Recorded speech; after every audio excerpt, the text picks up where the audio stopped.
Hello दोस्तों, welcome back to our YouTube channel. तो मैंने रिसेंट में एक रिचार्जेबल फ्रोजन मशीन परचेस की है।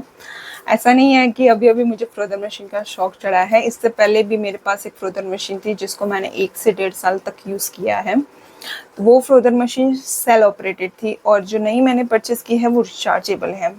तो इस वीडियो में मैं दोनों का डिफरेंस बताने वाली हूँ, performance wise, feature wise, quality wise and price wise. तो प्लीज़ एंड तक ये वीडियो देखिएगा।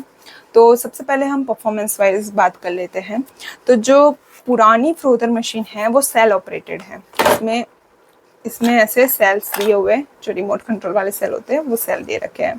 तो जब भी ये डिस्चार्ज होता है तो हम रिप्लेस कर देते हैं। और जो नई फ्रोजन मशीन है वो रिचार्जेबल है। इसमें मैं बताती हूँ, जो नई फ्रोजन मशीन है वो रिचार्जेबल है। इसमें एक 1200 mAh की बैटरी दे रखी है। तो एक पोर्ट भी रिचार्जेबल पोर्ट दे रखा है और साथ में एक USB केबल भी आता है। तो एडेप्टर नहीं दे रखा है, वो जो मोबाइल रिचार्ज करते हैं उसके एडेप्टर से भी रिचार्ज हो जाएगा ये। तो केबल दे रखा है और इसको रिचार्ज करना है जब भी ये डिस्चार्ज हो जाएगी। तो रिचार्ज जब करते हैं तो यहाँ पर एक सिंबल दे रखा है। जब रिचार्ज करते हैं तो लाइट अप होता है। आई होप आपको दिख रहा होगा, ठीक है। तो जब रिचार्ज करते हैं तो सिंबल लाइट अप होता है। अब इनका परफॉर्मेंस की ये बैटरी कितना चलती है और सेल कितना चलता है। तो जो ओल्ड सेल ऑपरेटेड मशीन थी, इसका शुरुआत में तो एक एक महीने में मुझे सेल चेंज करना पड़ता था।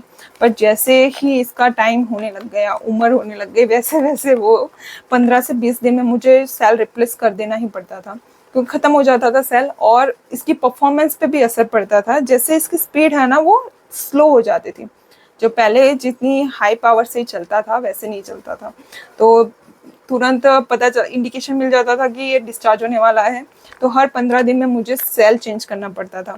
और ये जो है, ये जो मैंने 1.5 महीना हो गया है इसको परचेस किए हुए, और डेली मैं कम से कम 1 या 1.5 मिनट तक चलाती हूँ। बट अभी तक 1.5 महीने में मैंने एक भी बार इसको रिचार्ज नहीं किया है। शुरुआत में जैसा आया था तब से वो उसको मैं चला रही हूँ। अब इसकी स्पीड की बात करते हैं। तो इसकी कांस्टेंट स्पीड है। इसमें कोई भी आप इसको, अभी ये तो ये ख़राब हो चुका है, बट मैं पूरी कोशिश करूँगी कि आपको इन दोनों का डिफरेंस मैं बता सकूँ। इसमें सिर्फ एक ही बटन दे रखा है। तो ये इसका कांस्टेंट स्पीड है। कांस्टेंट मतलब जस्ट ऑन ऑफ करना है और कुछ नहीं है। और ये है, इसने 3 स्पीड मोड दे रखे हैं। किसी किसी में आपको 2 वाला भी मिल जाएगा, पर डिफरेंट स्पीड मोड भी मिलेगा। इसका जो स्पीड है ना, ये लो मोड है और ये हाई, मतलब moderate, and the last one is high. इसका जो स्लो स्पीड है ना वो भी बहुत ही हाई, ऐसा नहीं है कि एकदम स्लो है। और स्लो में ही आपका काम हो जाएगा, आपको मॉडरेट और हाई की यूज़ करने की ज़रूरत ही नहीं पड़ेगी। नेक्स्ट क्वालिटी की बात करते हैं। क्वालिटी की, जो पुरानी मशीन है उसमें ये स्टेनलेस स्टील का विस्क दे रखा है, सिंगल राउंडेड वाला। और जो नई वो फ्रोजन मशीन है रिचार्जेबल, उसमें क्या है, डबल स्पाइरल दे रखे हैं और ये भी स्टेनलेस स्टील का है। और ये बहुत हैवी है और ये हल्का है। जो इसका स्पाइरल दे रखा है ना, जो विस्क, तो उससे कोई ज़्यादा फर्क नहीं पड़ा कि ये सिंगल स्पाइरल वाला है और डबल स्पाइरल वाला है। दोनों ही बहुत अच्छा खासा जाग बनाते हैं। दोनों ही फ्रोजन मशीन अच्छी है काम करने वाइज। बट द डिफरेंस आता है इसका सेल पावर का। जो ये सेल ऑपरेटेड है और ये रिचार्जेबल है, ठीक है।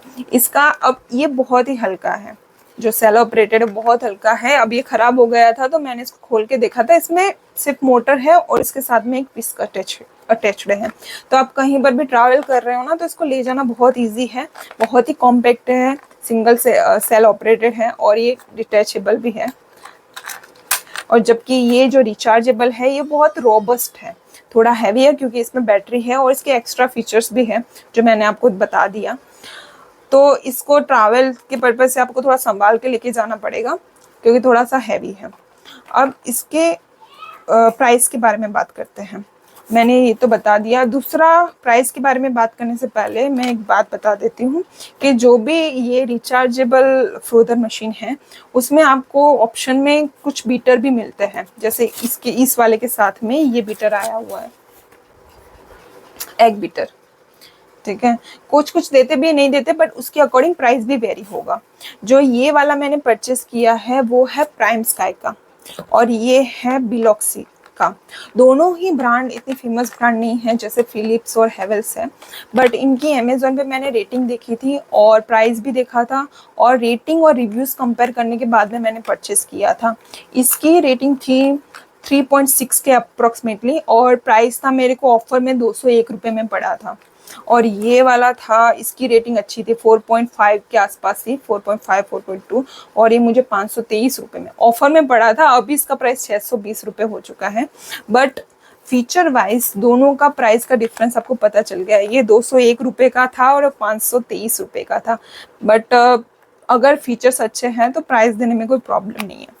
तो ये दोनों का डिफरेंस मैंने बता दिया है। अब इस झाग का भी मैं बता दिया है कि दोनों बहुत अच्छा खासा झाग बनाता है, उसमें कोई दिक्कत नहीं है कि भाई ये रिचार्जेबल है तो इसका झाग बहुत ज़्यादा होगा, अच्छा होगा, ऐसा कुछ नहीं है। मेन डिफरेंस आता है इसके सेल का और रिचार्जेबल बैटरी का, क्योंकि जब इसके सेल ख़त्म होने वाले होते हैं ना तो इसका स्पीड कम हो जाता है, भले कांस्टेंट स्पीड है पर बहुत ही स्लो काम करेगा, और इंडिकेशन मिलने लग जाता है कि हाँ भाई इसका सेल ख़त्म हो चुका है, आप नए परचेस कर लो। जबकि ये इसकी कांस्टेंट स्पीड है और रिचार्जेबल है। जब भी आपको फील हुआ कि इसका स्पीड कम हो गया है तो रिचार्ज करके नॉर्मल स्पीड पे आप ला सकते हो।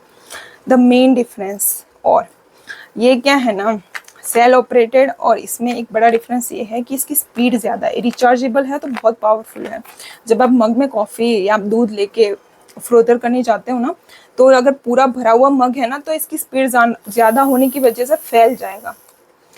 बट इसका आप भरा हुआ ग्लास भी लोगे ना, क्योंकि इसकी स्पीड इतनी ज़्यादा नहीं है तो फैलता नहीं है, आप बना सकते हो, बट इससे फैल जाएगा। तो इसके दो सॉल्यूशन हैं, या तो आप बड़ा सा मग लो और उसमें करो, या फिर थोड़ी सी क्वांटिटी लो कॉफ़ी की, दूध की, जो भी है आप बेवरेज जो भी बनाना चाहते हो उसकी थोड़ी सी क्वांटिटी लेके पहले उसकी जाग बना लो, उसके बाद में ऊपर से पानी या दूध जो भी डालना चाहते हो आप डाल सकते हो। ये था मेन डिफरेंस। अब आप चूज़ कर सकते हैं कि आपको कौन सा पसंद आया है, कौन सा परचेस करना है। दोनों का डिफरेंस मैंने बता दिया है। आई होप आपको ये वीडियो पसंद आया हो। तो मिलते हैं नेक्स्ट वीडियो में, तब तक के लिए बाय बाय।